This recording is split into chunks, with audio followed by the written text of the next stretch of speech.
and welcome to the Healthy Half Hour podcast. We are your hosts, Richard and Karen Inslee.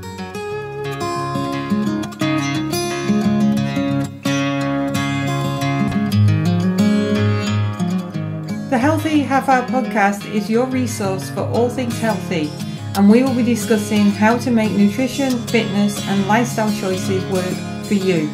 We will be sharing our own personal insights along with research gathered from working in the health and fitness industry for the past 10 years. Our show is brought to you by the 7 Day Shred, which can be found at 7dayshred.com, and please feel free to visit our podcast website, which can be found at healthyhalfhourpodcast.com. And now on to today's show.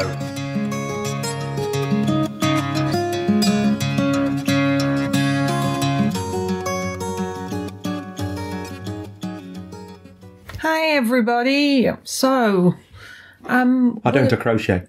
What? You said so. I said no, I don't crochet. We should just finish there, eh? Yeah, anyway, thanks for listening. That's the end of the podcast. So what have we actually been up to? We always start with a little bit of a recap. We actually went out on Friday night with some friends doing bingo bowling, and this is the third year that we've done it. The only thing is, it didn't start till 10 o'clock at night. So we're actually going out the door at the time that we'd normally go to bed. And we did actually comment to several people that, in our 20s and 30s, our parents used to ask us, why the hell are you going out at 9, 10 o'clock at night? And now we're actually thinking back to how our parents thought we were crazy back then. So we actually think we're crazy going out at that time of night. But it's, it was a bit of a killer to get up the next morning when I know, what time did we get in bed? It was about 1:45 in the morning. I was concerned that my car had turned into a pumpkin with some mice outside at midnight. So I was running, trying to get out the door, but we didn't end up leaving till about 20 after 12. So.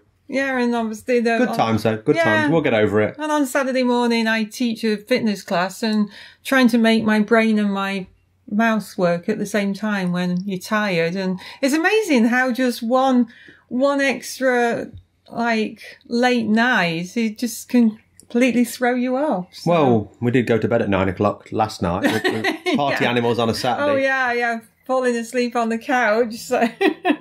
Well, yeah, we should. I don't know whether we've done that in a podcast, but we should do about, because there's a lot of research coming out now about how lack of sleep can just ruin your insulin sensitivity, and how it's almost like you can be type 2 diabetic almost the morning after, the day after, because of lack of sleep. So we'll have a look into that, and we'll kind of that may bring that up as another subject. Yeah, I think it might spill over onto a couple of podcasts, because we do present a lot on sleep deprivation, and sleep is key to life. And I used to do that nutrition and fitness for shift workers workshop at one of our local colleges for the CN Rail guys, and sleep is key to life. So yeah, it's definitely something I think we should touch on. So what are we talking about today? Well, we're going to cover apart from sewing and crochet. Well, we've finished that now. We're going to cover a few different things today. So the willpower thing keeps rearing its ugly head with people, and there's a few other things that kind of come around that, and how people probably kind of approach changing their lifestyles, changing their diets, and how they kind of look at it at a temporary thing when it should be more of a sustainable thing. And so we're just going to kind of dip into that today and kind of see where it takes us. So that's kind of the broad outline of where we hope to go. I mean, in 30 minutes time, it might be still talking about crocheting. I don't know. I'm excited to see what you're going to crochet and make me. Oh. One thing at a time. Yeah, crocheted bikini, maybe. That's scary. Well, I just think it's the most exciting thing I could think of out of crochet. I love the way you think. So, again, people approach a diet, and more often than not, I mean, when I do my initial consult with clients, it rears its ugly head with kind of, I want you to motivate me and give me willpower. And again, we've ad nauseum, we've gone on about willpower, and really at the end of the day, willpower will not get you very far. Most people try and hang in there for the old willpower thing, and 4 to 6 weeks down the road, you're kind of toast. And for the majority of people, if you think about your job, do you go to your job on a Monday morning at whatever it may be, 10 after 8 or 8 o'clock or 7 o'clock in the morning on willpower? No, you go on discipline, because you're disciplined to go to work at that time, because that's what you've got to be there at a certain time, because people are relying on you. And that's basically the discipline of going to a job. You go to that job to earn money. You earn money because you want to buy things, whatever it may be. It may be your mortgage. It may be a new jet ski. It may be just food. It may be whatever. But at the end of the day, if you're not disciplined enough to go to work, then you're not going to earn any money. So the willpower thing with work doesn't come into it. Discipline is a lot of different things. It comes into most aspects of life. And all of a sudden you want to change your eating habits and maybe exercise a little more. And rather than employing discipline, you all of a sudden want to employ willpower. Why not just employ the discipline? Because you know discipline works for you. And willpower can kind of wander off down the road because it can look for other people that it doesn't work for, and it can fail for them. So again, we're just going to look into that. And Karen's got some things she's going to kind of bring forward with that too. And one of the things that I've seen a lot recently with some diet, and we hate that term diet, but Facebook groups and other social media things online, is like the reasons that diets don't work is because people have that start and end philosophy. And they'll say, oh, I'm going to start my diet tomorrow, but they've not maybe done any research into the protocol. And dieting is often a band-aid for a physical problem. But sometimes I think people need to be addressing the mental and emotional, even spiritual aspects of weight management. Like I say, I'm trying to avoid saying that D word of diet. And we often are looking in the wrong place to solve our weight problem. Maybe we just need to focus on like filling an emotional void perhaps, and looking at some of the challenges in our life and actually what's wrong in other areas of our life. Ooh, that's deep. I know, it is, isn't it? Oh. Yeah, but that's a lot of the time. I mean, you can't eat your problems. No, Huh. no, you can't eat donuts to fix like other problems that you've got. And we were talking about it earlier on today when we were discussing what we were chatting about, and people are trying to eat good all of the time, and then they kind of get to a point where everything just like collapses and they just go back to eating their old way. And people go like, well, what do I do when I get to the end of like my diet? What do I do when I actually reach my ideal weight? And what were you saying that we shouldn't, it's not so much like focusing on like the eating good short term 100% of the time, but learning how to manage it so that you can a lot of eat times bad. Like, I don't like to, say that eating bad, eh? Well, it's people kind of look, I'm going to eat good for a while and then lose some weight, and then maybe I'm going to just go back to what you were doing before. But what you were doing before made you put weight on to start, so you had to start eating well. So why don't you kind of eat normal, kind of call eating the diet you're going to have, or your new diet, to kind of lose weight and feel healthier? Just eat that as the normal diet rather than looking for an end for that, and then have other foods kind of sprinkled in once you kind of get to your goal. I was listening to a podcast the other day, and the podcast was not about diet or anything. It was just lifestyle. And the woman being interviewed was talking, and she'd got 3 teenage daughters. And what she did with her teenage daughters is, in the family, they always ate nice, whole, healthy foods. And there was very little processed foods in the house. But when they were going to go to parties and other things, the kids were with their friends, she said, just treat it as fun food.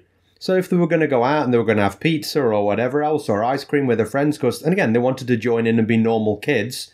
Not that eating whole food doesn't make you normal, but she just labelled it fun food. So when the kids came home, okay, you had your fun food. Now we're back to normal food. And she just kind of labelled it like that. And I just thought it was a fun kind of a different way to do it. And was discussing with someone the other day that like whole foods and foods that aren't processed should be called something different to processed foods. Because again, people look at packets of things and it's been through a mill 3 times and got other bits, preservatives and garbage mixed in with it, and they still call it food. And I think people just kind of get a little bit pushed sideways thinking of the two things. Well, this is food and this is food. So if I eat food, then I'm going to be okay. When, again, in my mind, they should really call it something different. So it just kind of labels it. It's a bit like dietary fat and body fat. I mean, people think they eat fat and they're going to get super fat, but I mean... And you're not? No.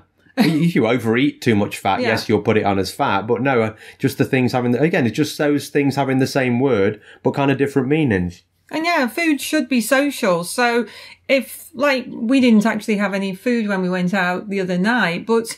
Again, like you were just reiterating, we eat whole foods, Monday to Sunday, I guess. Like, we just like cook from scratch and we just eat real food.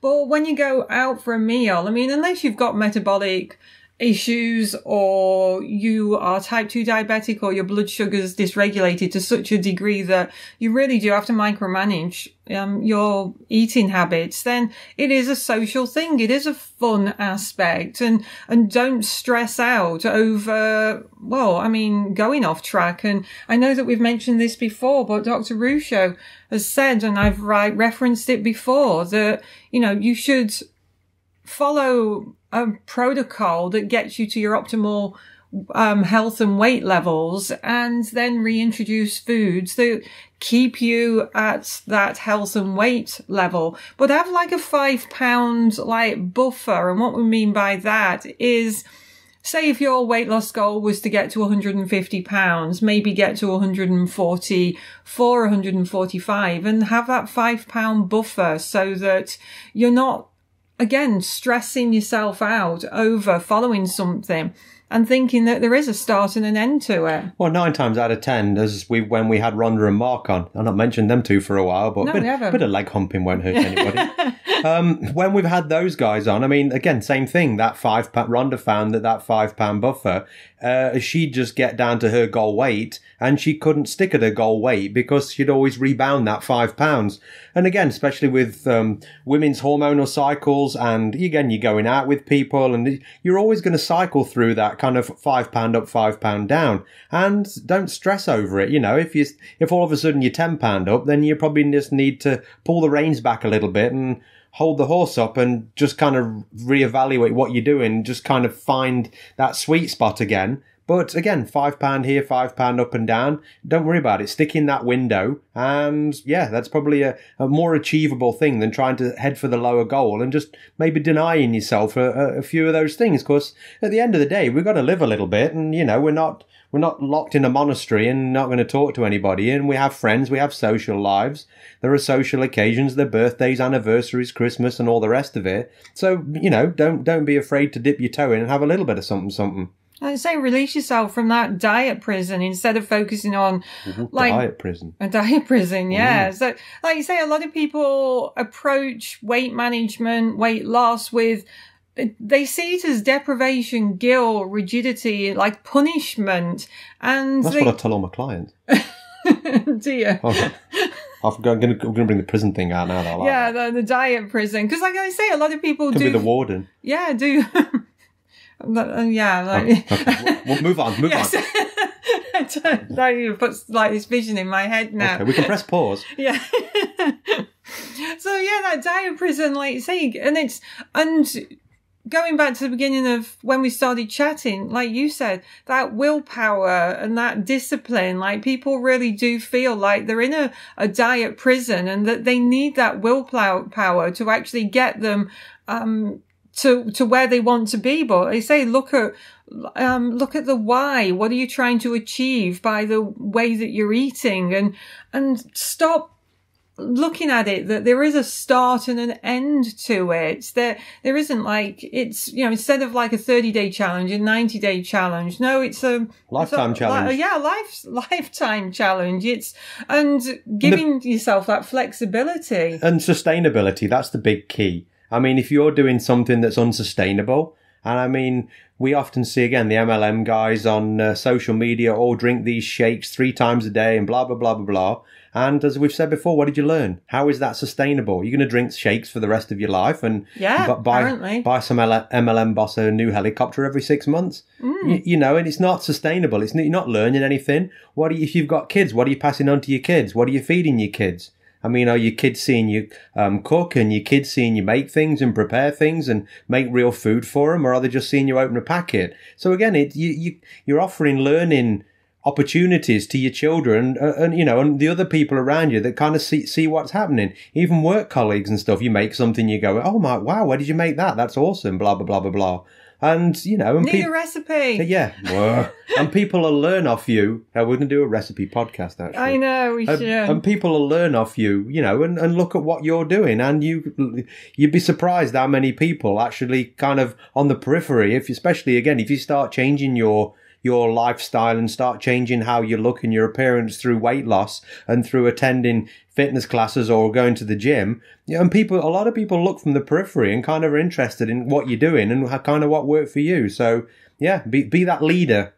And revisit your past. So if you feel like you've been a professional dieter forever, just revisit and have an honest look at your dieting history. Like, what have you done? Did it work? If you're still on a diet, then obviously it didn't work. And like you said about the MLM products and using shakes, and I was looking at something earlier today and there was something about, this new keto food. Well, whole food is keto food. I mean, some foods are higher in carbs, but it doesn't have to come out of a packet. That's not a food. It's a frankenfood. So look at what you've done in the past and have a look what worked, what didn't, what did you like and what didn't you like? I mean, I wouldn't want to be relying on shakes and packet stuff forever. And again, that always swings back around to convenience. I haven't got time to blah, blah, blah, blah, blah.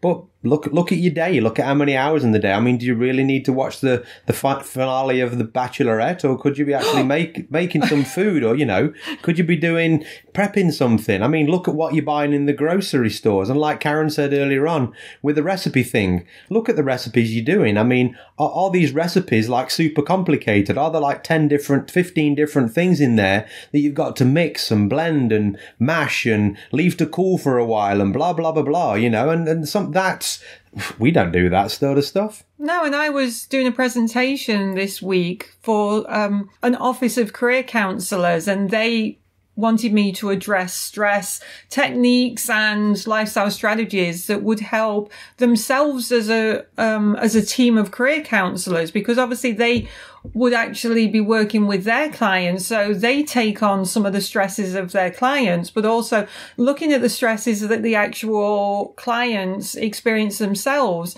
And if you think that as career counselors, they're working with people who've lost their job, maybe they have financial difficulties, so they can't afford to eat healthy again. And one of the career counselors was asking me, what strategies would you actually share with their clients? Because yes, they are on a limited budget now. Their income has been drastically reduced, and things like picking fruits and vegetables from the discounted rack in the fresh food aisle and using a crock pot and buying meats and poultry in bulk. I mean, we promote obviously using a natural butcher, but when your income's been reduced, then you might need to buy cheaper cuts of meat, but picking things that are discounted, throw them in the freezer. And I always say that having a crock pot in your kitchen is like having Gordon Ramsay cook for you, but without the swearing. And there's strategies that... recipe. Yeah, you don't need a recipe. You just need something like a crock pot and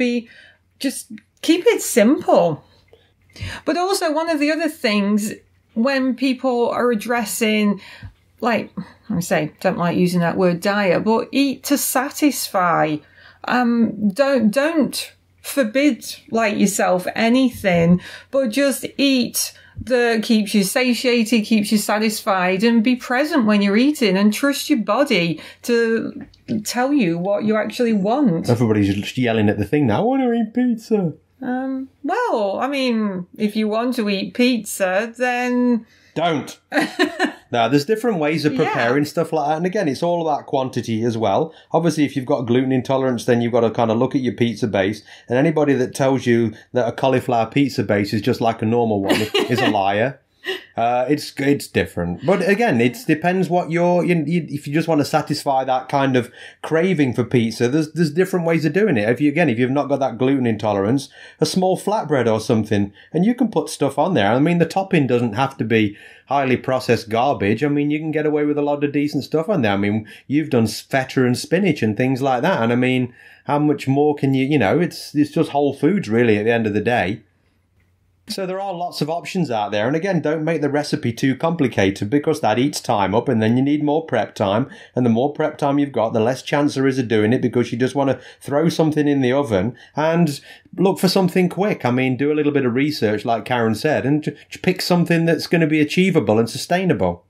I mean, going back to that, picking foods that have been marked down at the grocery store as well to even save money and make things easier on the budget for you. We really like salmon. So salmon here in Manitoba, I mean, it's expensive. So I will always like trawl the fresh trawl. Good one. Oh yeah. See, like, okay. The fresh fish like counter.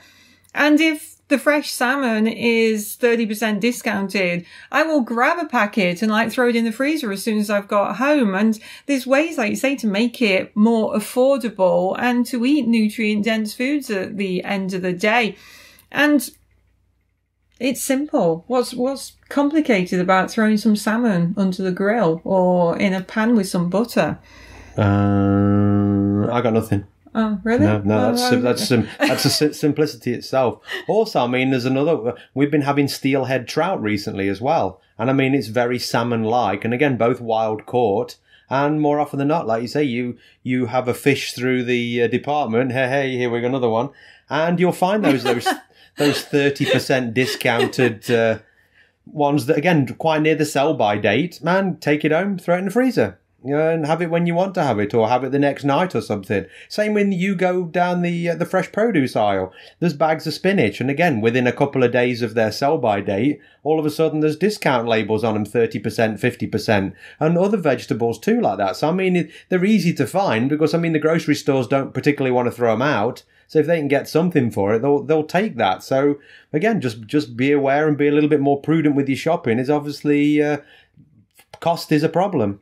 And if you've got a considerable amount of weight to lose, then you kind of do have like a starting point and you do have that long-term weight loss goal. So, but still don't look at it. There is an end. It's you're looking to reach a certain weight and then to maintain that weight. And we've talked about maintenance being the hardest part of any weight loss journey, but don't think that you need willpower to actually get you to that end number or that end goal. It's to look at it as a journey and have mini goals and celebrate all of the wins along the way. So cake. Yeah, celebrate with cake. Yeah. I've lost 5 pounds. I'm going to have some cake. How many times do you see that? Oh my God, lots. No. Yeah. Well, £5 back up again. But like say, and people have that mentality of, well, I'm going to start eating. What do I do at the end of the diet? And am I going to put all the weight back on when I start eating normal again? And what is eating normal? Well, exactly. Yes. I mean, yeah, and that's the thing. Like, people try to conform. The more often than not, they don't know any different. So they think eating the standard American diet, the SAD diet, is eating normal and processed foods. And like we've said before, I mean, we go through our local grocery store, and I just find it entertaining to look at what people are pulling out of their shopping carts onto the conveyor belt to pay for it. And it just boggles my brain what people's normal shopping is per week. I mean, we may look odd because, I mean, I don't know, people think we eat cat food, I think. It's like our cart is just full of tins of cat food and hardly anything else. Well, we never buy meat from the grocery store. That always comes from the butcher. And I mean, we grow a lot of our own produce, so we store a lot pickle a lot and store a lot through the winter. So again, the majority of our food isn't really, I guess, the produce you'd think. It's just other things that's in the cart. Obviously, let's say some cleaning products, some stuff we can't, obviously, like dairy products and things that we don't grow or don't get from the butcher. But I mean, and people's normal, you've got to get out of that thought of what that normal diet is, and the diet that works for you, like Karen says. I mean, be a little bit stringent, but kind of reintroduce things and see how you look, feel, and perform on those things. And if things don't work, take them back out again. But again, look at that moderation thing once you get back into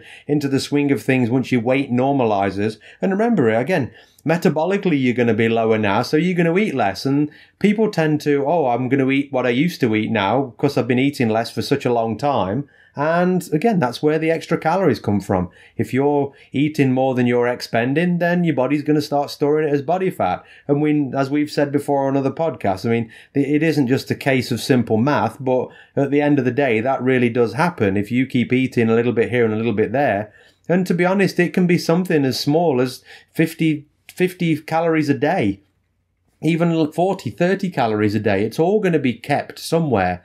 So those little times when you do go out for the splurges, just remember you've been out, and maybe for the next day or two, just cut back a little bit and just kind of normalize your eating patterns again. And again, we say to clients, if you love to track your food, track your food. If you don't want to track your food, don't track your food. Do it initially, track it, weigh it, just to give you an idea of portion sizes and caloric values that you are eating. But again, it's something you shouldn't have to do forever and a day. It's a tool. Like we've said before, keto diet, it's a tool. Weighing and measuring food, it's a tool. They're all tools in your toolbox, and sometimes you may need to drag those tools back out again and reuse them if things go a little pear-shaped. So again, just food for thought, should I say, and more puns. Yeah. I keep throwing them all out there. Yeah, but sorry. No, after you. But no, like you say, I mean, you're using a way of eating as a tool to maybe rebuild health. And when I did this presentation to the career counselors the other day, and I've used it in other presentations, I see a lot, especially, I mean, and we're not bashing the keto diet because we think it's great and it does have a lot of health benefits, but a lot of posts that I've seen in Facebook ketogenic groups is that people go, I'm starting the keto diet tomorrow. Where do I start? What do I do? I've got no clue about it. And I'm like, well, you're starting a diet, but you've done no research. It's a little late in the day. Yeah. And my thought process is with regard to, if you want to follow the keto diet, yes, do your homework, but if you haven't got the gut healthy in the first place, then no diet. It doesn't matter what diet you're following. It's not going to work for you. So use my 3-step process. Follow FODMAP for 6 to 8 weeks. Get the gut healthy, then transition to paleo, and then transition to keto. Because a lot of the times, if you try to just go keto off the bat without doing your homework and without doing any research, then you're going to set yourself up for failure. And I've actually been kicked out of this keto for beginners Facebook group. I was just quite impressed with myself recently, but I actually was looking at some of the advice in this group, and I'm like,